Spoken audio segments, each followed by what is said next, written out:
Good afternoon, fellow Kenyans.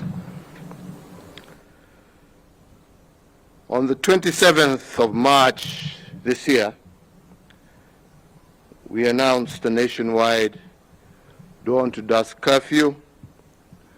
And then again on the 5th of April of this year again,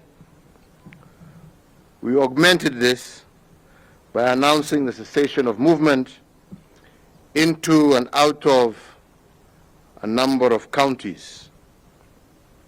Later on, more measures were announced to contain the havoc visited upon us by the COVID-19 pandemic.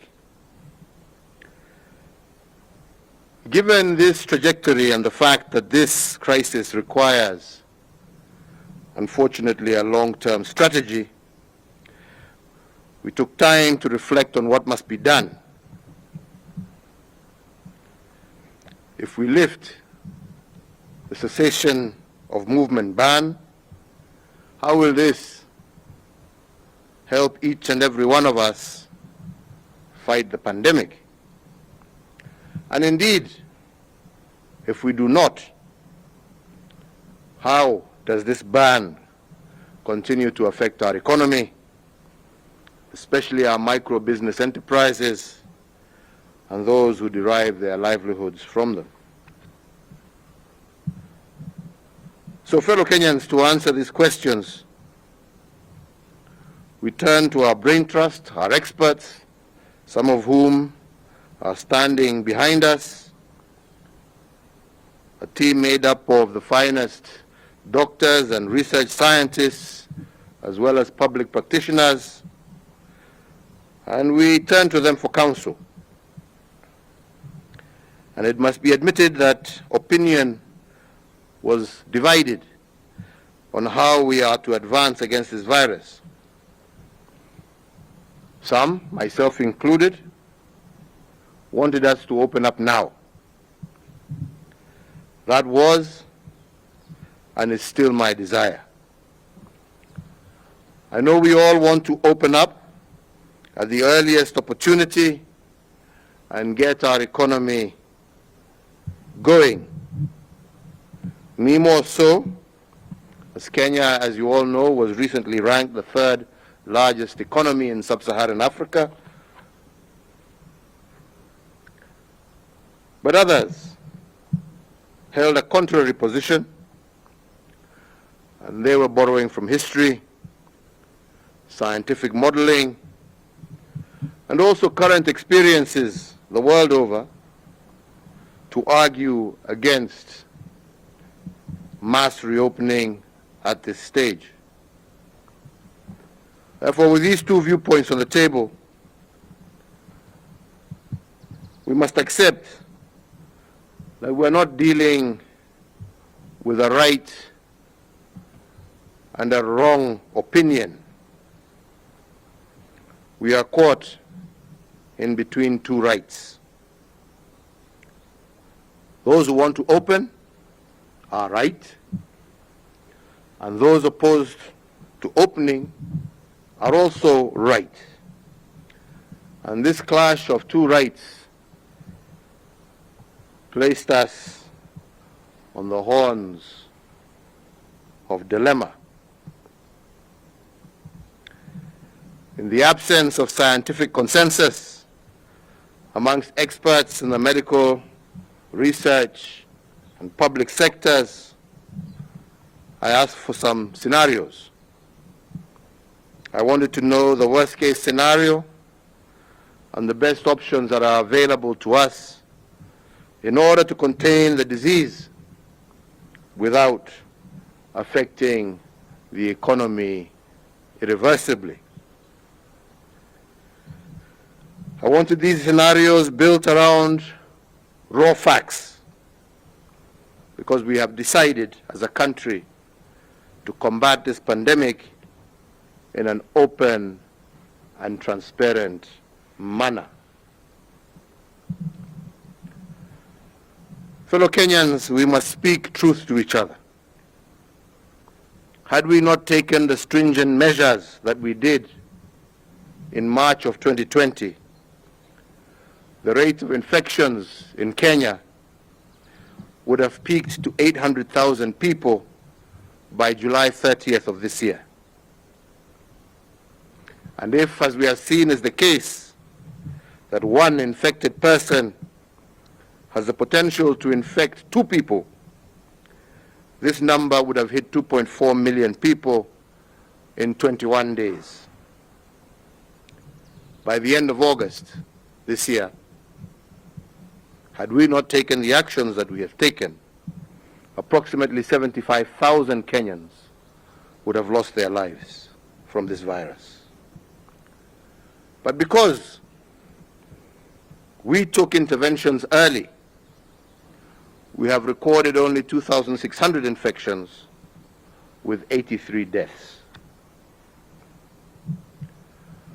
So therefore, fellow Kenyans, if this is the worst case scenario, we wanted to know what the other scenarios look like. So if today we put in place all the necessary interventions and relax these by only 20%, what would this look like? According to the experts behind me here, relaxing interventions by 20% would lead to 200,000 infections and 30,000 deaths by December of 2020.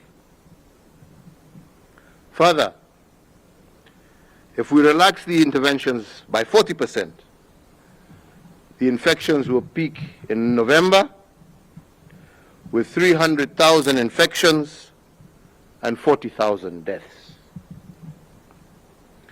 If we were to go even further and relax them by 60%, the pandemic will peak in October with 450,000 infections and 45,000 deaths.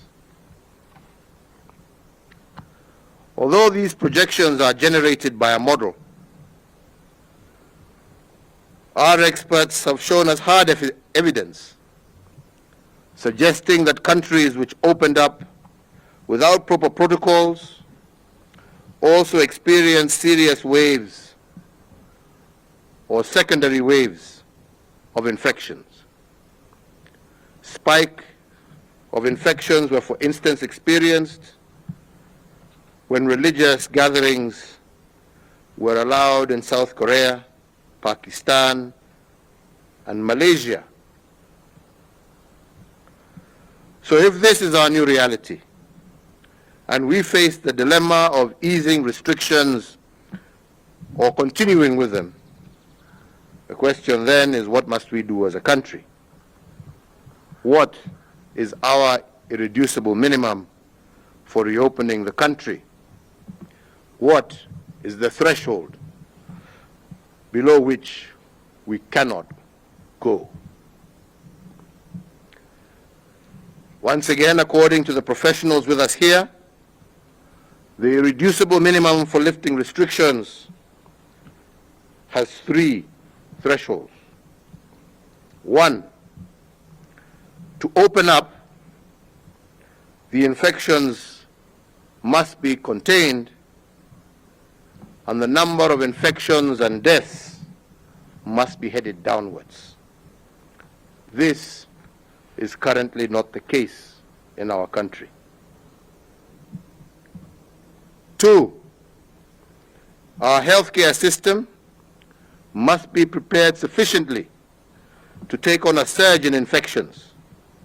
It must not be overwhelmed at any one point during this pandemic. Access to testing, isolation, and quarantine must be a bare minimum in our health facilities. This is not currently the case. 3, the capacity for surveillance and contact tracing must also be fully in place across the country. So the question then we must all ponder together, fellow Kenyans, is whether we have met this threshold, or these three thresholds, in order to lift the restrictions. Have the cases, as I have said, of infections taken a downward turn, for instance? The answer is definitely no. We are seeing an increase. Have we met the second minimum of prepared health systems with isolation? Again, as I said, the answer is no. And I just give two examples. Siaya County has only a 10-bed isolation facility, and already they have admitted 9 COVID patients from only one incident. Similarly, Busia County has a 34-bed isolation facility, and 2 days ago, that facility was full. So, fellow Kenyans, if there is a surge in infections in just these 2 counties, the healthcare system will most definitely be overwhelmed. So the hard question to pose here is whether Kenyans are prepared to nurse COVID-19 patients in their homes if our healthcare system cannot handle the numbers. Are they prepared to expose their children, to expose the elderly to COVID-19 patients in the close proximity of home? And yes, we have dispersed Kenya shillings 5 billion to the counties in order to assist them increase their healthcare capacity in view of this pandemic. But to build the necessary health infrastructure for such an undertaking requires time. We must get ahead of this pandemic by creating lead time. So therefore, fellow Kenyans who are considering the possibility of de-escalating the containment measures in place and conscious that health is a shared function between the national and county governments,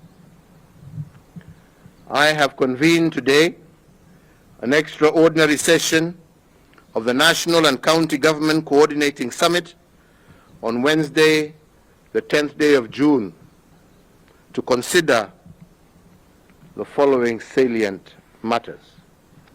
First, to review the effectiveness of the containment measures we have taken so far,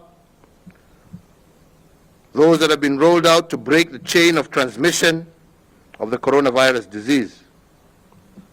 The second, to secure the undertaking of every county government to deliver isolation facilities with at least a minimum of 300 beds. And thirdly, within 14 days, to develop time-bound protocols for progressive reopening of the economy. Fellow Kenyans,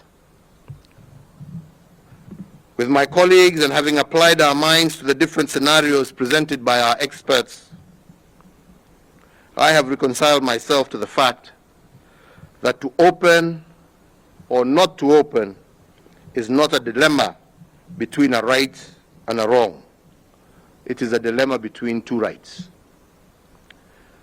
And because of this, and fully cognizant of the irreducible minimum given by our experts, and in keeping with the advice of the National Security Council, I today hereby direct an order as follows. That the cessation of movement into and out of Isli area of Nairobi and the specific limitations in force with respect to the Old Town area of Mombasa that is currently in force shall lapse at 4 a.m. on the 7th of June, 2020.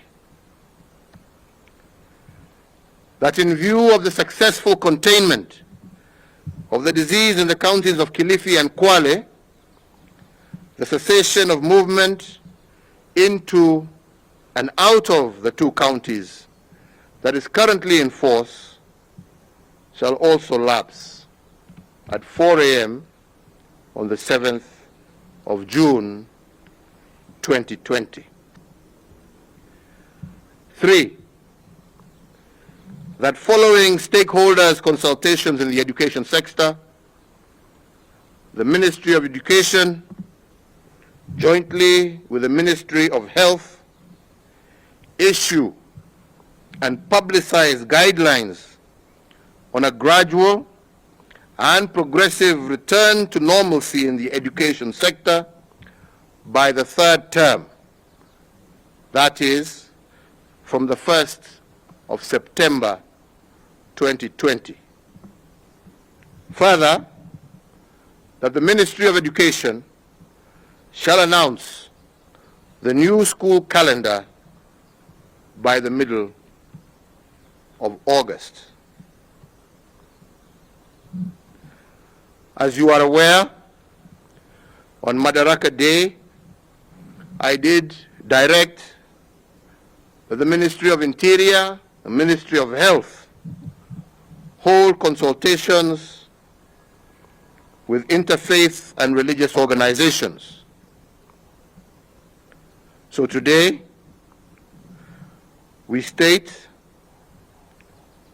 that following these consultations, within 7 days of today, the Ministries of Interior and Health will constitute an interfaith council to work out modalities and protocols of reopening of our places of worship. 5,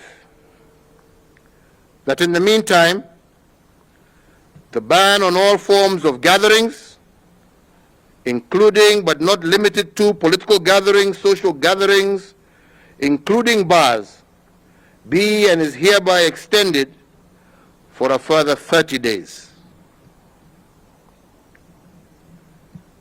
That due to the evolving nature of the disease globally, international travel restrictions are hereby extended.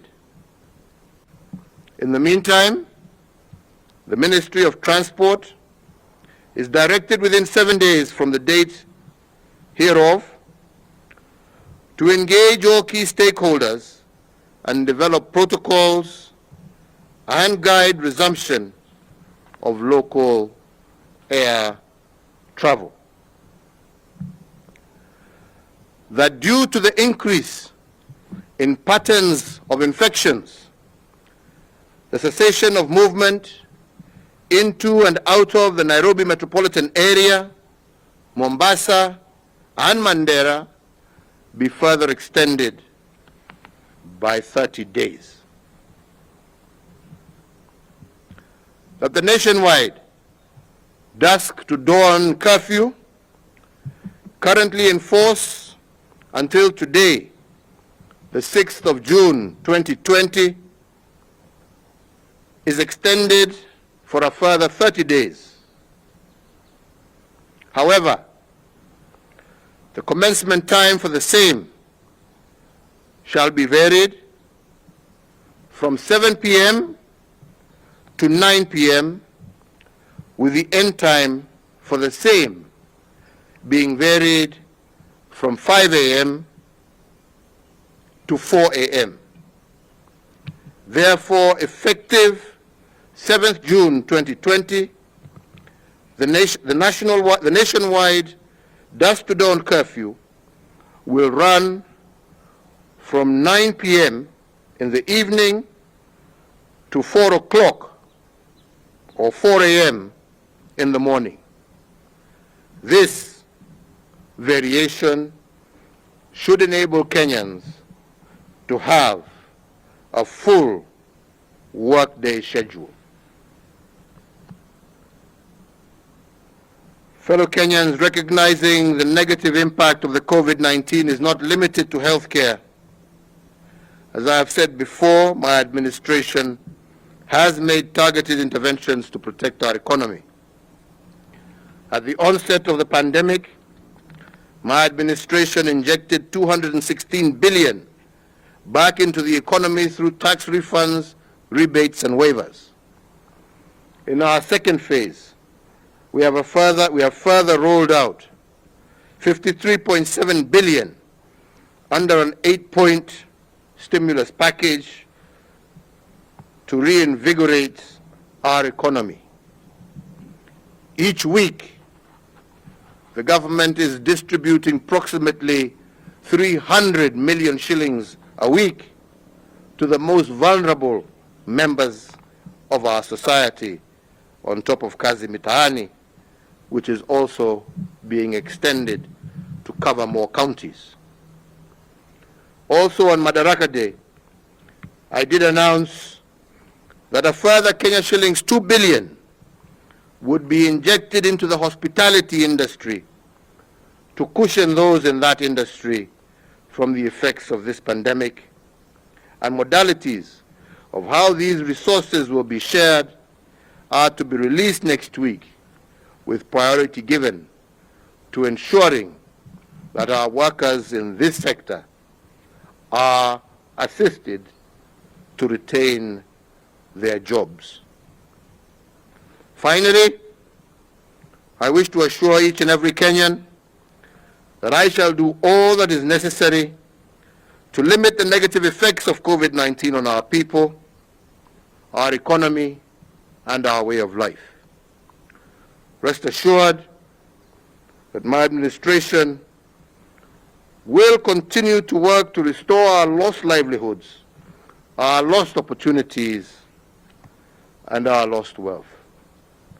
As I have said before, I continue to call upon all Kenyans, particularly landlords and employers, to put people before profits during these testing times. Permit me to close by saying what I have always said, that this disease is beatable if we work together. Listen to and apply the regulations, the guidelines, and protocols issued by the Ministry of Health, and let us all keep our eyes on slaying the enemy. Thank you, God bless you, and God bless Kenya. I'll take 2 questions, and then I will leave the experts who have been advising us to continue with the rest of the session. Good afternoon. Afternoon to my you, name is Gashuri from Yes, Citizen Gashuri, TV. I know you. How are you, sir? I'm well, and you? Very well. Good. I'm sure you've seen the expectations, many of them from Kenyans who are hoping that you will do something to release them. But be it as it may, the main question is the question of sustenance, livelihoods. People are complaining, people are lamenting that they are no longer able to sustain themselves. Is there a possibility of expanding the list of beneficiaries from the money that is being given every week to cover even those who are not initially listed among the most vulnerable, because there seems to be an enlarging group of people in dire need to sustain their livelihoods? Thank you. Like I said, in full recognition of what you have said, Gashuri, this is why we have been releasing, like I'm saying, approximately 300 million shillings. And this is over and above the 10 billion that we release every year, no, the 30 billion, sorry, that we release every year to the most vulnerable in our society. And I do agree with you that there are some sectors, especially the hospitality sectors, the hotels, the small restaurants, the bars, and so on and so forth, that have been closed, and a number of people in those areas have also been affected. That is why on Madaraka Day, we said that we are expanding that program by a further 2 billion shillings in order to be able to capture those people in those sectors and to also ensure that we are cushioning them during this difficult time as we work towards reopening. But ultimately, we have no choice. We will do what we can to continue to support livelihoods. We recognize that that's where the challenge is. And we will do what we can to support all our citizens, especially those most affected. And we will continue to do that. So I want to assure you that we have that in mind and we are taking action on it. And as I've said, the Joint Ministerial Committee that was put together to make consultations with those in those most seriously affected industries will, within a week, come out with the guidelines of how those resources shall be released. And like I'm saying, this will go specifically towards ensuring that these establishments are able to keep their workers on payroll while we go through this difficult time. Secondly, as we have also said, the reason for expanding the curfew time is to ensure that we now have Kenyans who are able to go to work and have a full day's work and still have adequate time to go home. This now will enable Kenyans to be able to work a full shift, unlike the half shifts that we are into before. Now you can have a full day's shift. You can work from 8 to 5 and still be able to get home on time, thus expanding the number of working hours and therefore enabling more and more Kenyans to be able to resume their normal duties and activities in our economy. Naam, jina langu ni Nancy Okware kutoka KBC. Nancy Okware kutoka yeah. KBC. Naam, swali langu kwanza kabisa, umesema ya kwamba masharti katika kaunti ya Kwale na Kilifi kwa sasa hivi yameondolewa. Je, kama serikali mnahisi kwamba mmefanya vya kutosha ili kuhakikisha ya kwamba hawa watu wanapotoka na kuenda katika kaunti nyingine wamepimwa, ili kuhakikisha kwamba pengine kuna mmoja hakuwa amepimwa, lakini unasema ya kwamba Kilifi mmeweza kumaliza ugonjwa ule pale na watu wote hawajapimwa? Hatujasema ugonjwa umeisha. Yaani mmeweza, lakini tumesema ya kwamba katika kaunti za Kilifi na Kwale ugonjwa umeanza kupungua. Na kwa sababu umeanza kupungua, tumesema tunaweza sasa kufungua. Lakini vile nimesema, nimeita mkutano wa baraza la magavana wa taifa letu, gavana wote 47 governors. Nimeita huo mkutano on Wednesday kwa sababu mambo ya afya na vile tutatembea na vile tutaruhusu watu kutembea county to county, lazima magavana wawe on board.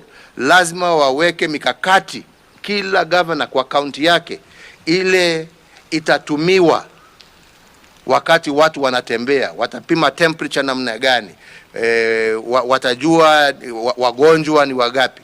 This is why tunataka kufanya hiyo program pamoja na wao, ndio tusaidiane, kwa sababu haja yetu ni kuhakikisha ya kwamba hatutoi ugonjwa kaunti moja kuupeleka kaunti ingine.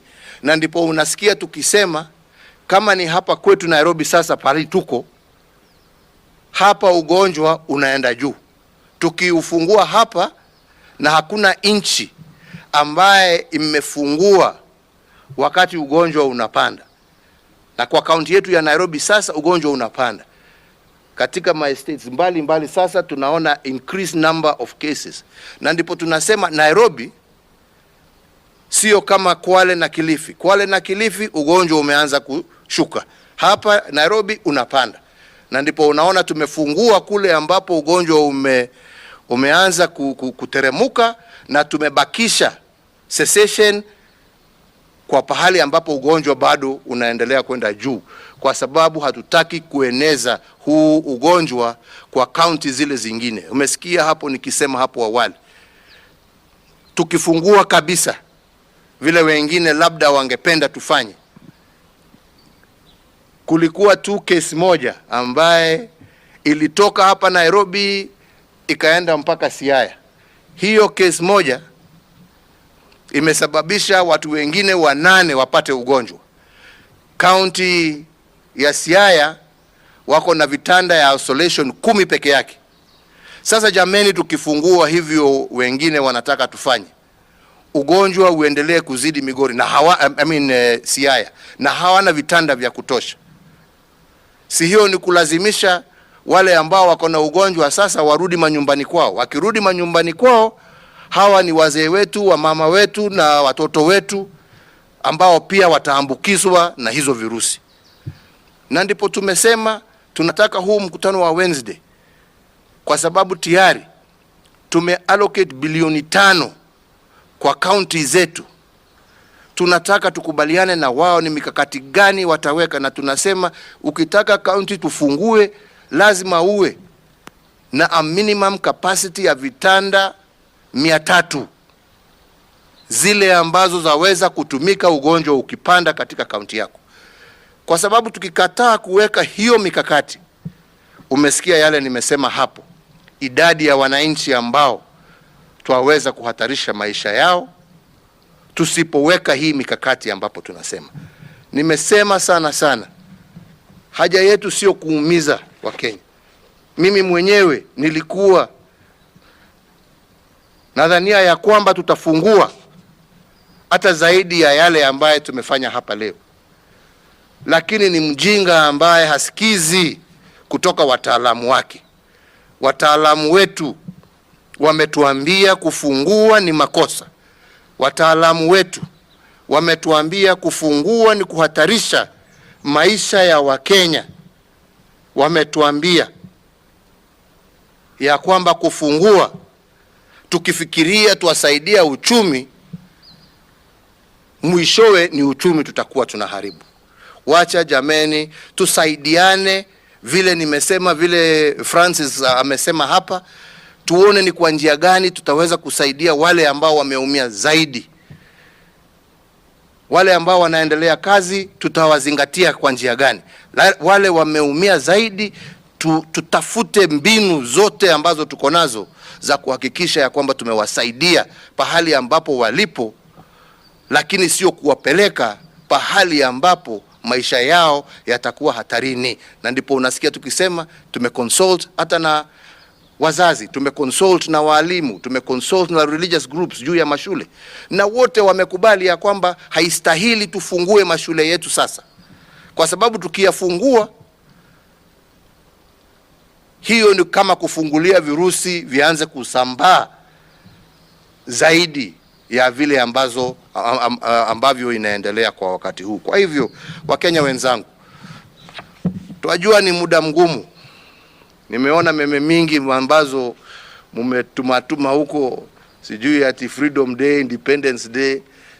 Hii sio mambo ya independence, hii ni mambo ya maisha jameni. Hatufanyi hii kuumiza mtu yeyote. Jamani, tuwafanya hii kuhakikisha ya kwamba tumelinda maisha ya wananchi wetu. Jameni, afadhali uwe hai ndio uweze kukula hiyo happy ambayo unatafuta. Lakini ukiishia hiyo happy ulikula siku moja, iwe ndio itakupeleka kwa kaburi, sioni haja. Wenzangu, tutulie, nafasi bado itakuja. Mungu awabariki, Mungu awalinde. Nataka sasa niwaachie katibu wa Wizara ya Afya Susan Muchache aendelee pamoja na hawa wataalamu ambao wako hapa. Dr. Amoth yuko hapa na wenzake. Hawa ndio wako na ujuzi. Sisi tumeshinda siku mzima tukiwauliza maswali, na tumechukua yule mwito ambao wako nao. Sasa sijui nyinyi wengine labda pia mko na maswali kama sisi tulikuwa na maswali. Wako hapa waweze wawajibu. Yangu ni kuwauliza wenzangu wa Kenya, let us have patience, let us trust in God, we shall overcome, na tutashinda hii virusi na Kenya yetu itasonga mbele. Mungu awabariki nyote, Mungu awalinde. Asanteni sana.